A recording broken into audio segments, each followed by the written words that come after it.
In today's film, we're going to look at my stash of goodies that I take with me to any car boot or flea market. I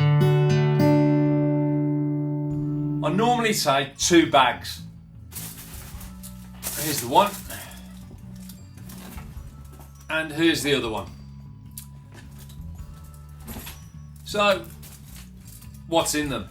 Well, first of all, if I'm going to spend all day walking around a field at a car boot or a flea market, then the last thing I want to be doing is spending all my profit on subsistence, like bacon rolls or, whatever, coffee. So I always take a packed breakfast and or lunch with me.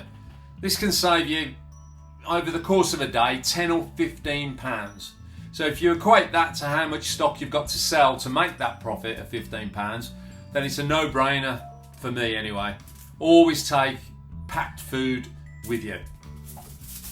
And in exactly the same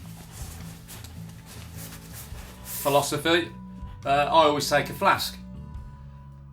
If you're at the Malvern Flea, you can pay £5 for a bacon sandwich, or you can pay £3 for a coffee, £2 to £3 anyway.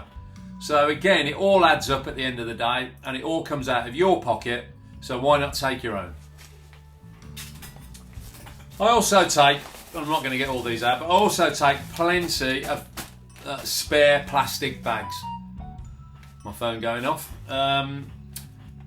Anyway, sorry, threw me a bit. Yeah, plastic bags, because although a lot of the professional dealers will carry bags with them when you purchase stock off them, there's quite often the members of the public that are selling for the first time, they don't have any plastic bags with them at all. So the last thing you want is to be carrying items around under your arm, and I don't take a trolley. I haven't quite graduated to a trolley yet, probably because I find them a little bit awkward when I'm shopping around them. So I don't want to add to that at the moment. So I'm not ruling it out in the future, but at the moment I don't take a trolley, so I rely on plenty of plastic bags. So that's the what's in the first bag. Now this is my second bag. It's an airport travel bag actually. Just goes over my shoulder. It's on a strap. It's quite small and extremely robust. So what's in it? Well, we'll just go through it one compartment at a time.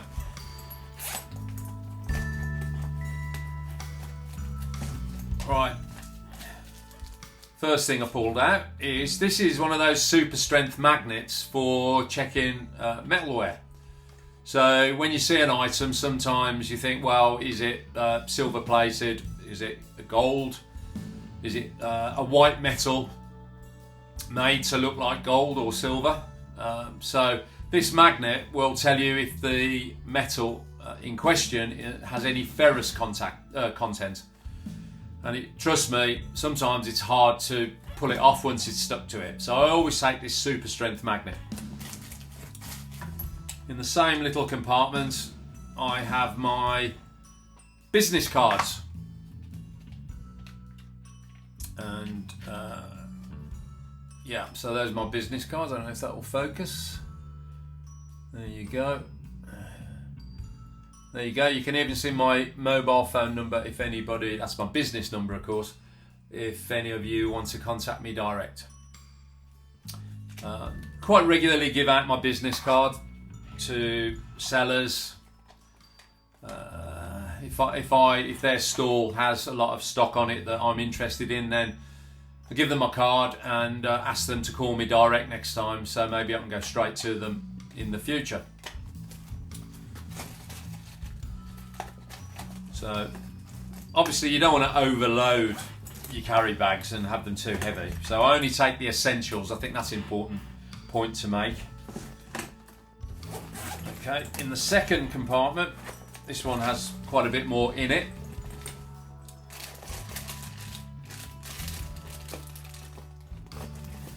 Notepad, some reliable Bic biros, you don't want them running out on you.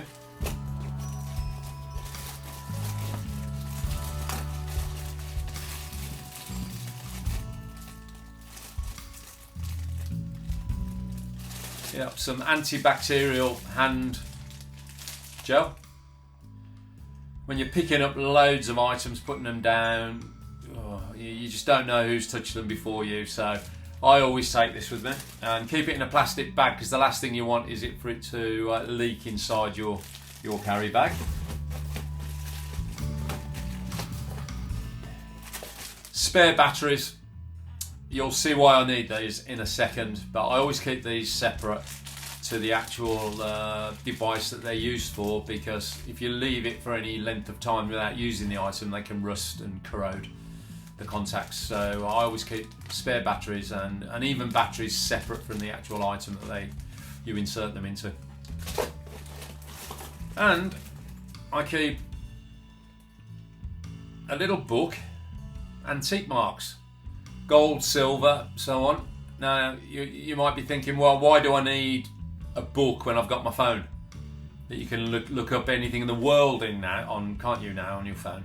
Well, I'll tell you why. Because when you're stood in a field in the middle of nowhere, there's been several occasions where there's no phone signal. So that completely rules out use of the mobile phone for research. So I carry this little Collins Gem antique marks book with me, and as you can see, it gets used quite often, to be honest. It's got pretty well every mark you'll ever want. And no, I'm not sponsored by Collins, it's just the book I carry with me, but I can recommend it. I think I purchased it off surprisingly enough, off eBay. So there you go, hopefully that's focused and you can see the number if you want to order it.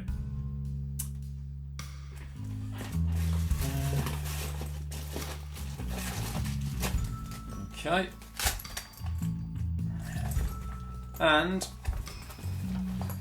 this is the last compartment. Calculator. And that is it's powered by sunlight. So you're not relying on batteries. You can see it's powered up straight away with the sun coming through the window. So you never know when you're going to need a calculator when you're working out that big deal with the seller.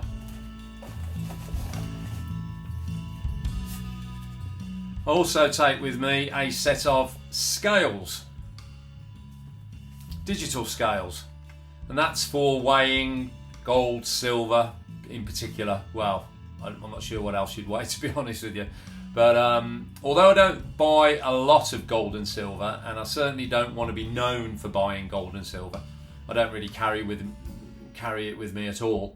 I do take that just in case, because sometimes it can also be helpful for a seller that you never know. It's so lightweight, so small. I always carry that with me, and you just flick it open, and you can weigh your precious metals if you need to.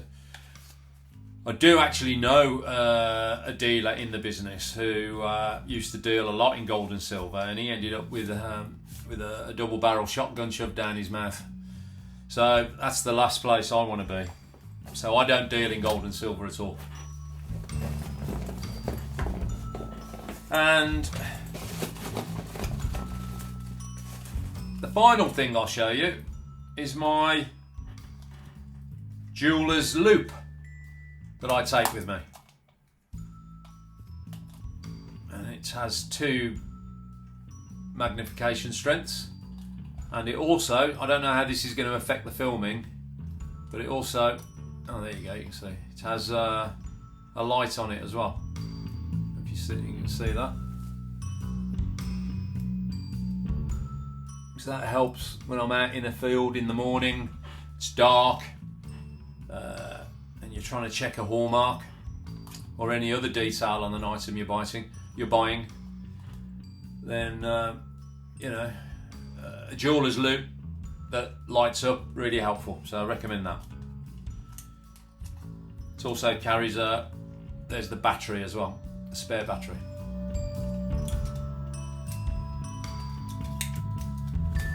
So, there we go. I suppose it's... I should mention you also want to take plenty of spare change with you, because again, most professional dealers will carry change, but some of the private sellers, they don't always have that. So, you know, it can make or break a purchase, having the right money. And sometimes you can even get a better deal if you've got the change, the correct change to pay them with. So I hope you've found this very short film helpful. If you'd like to support our little channel and you love your antiques, vintage and collectibles, please like, comment and subscribe. Hit that notification bell so you don't miss any future uploads. I'd love to hear from you in the comments as ever.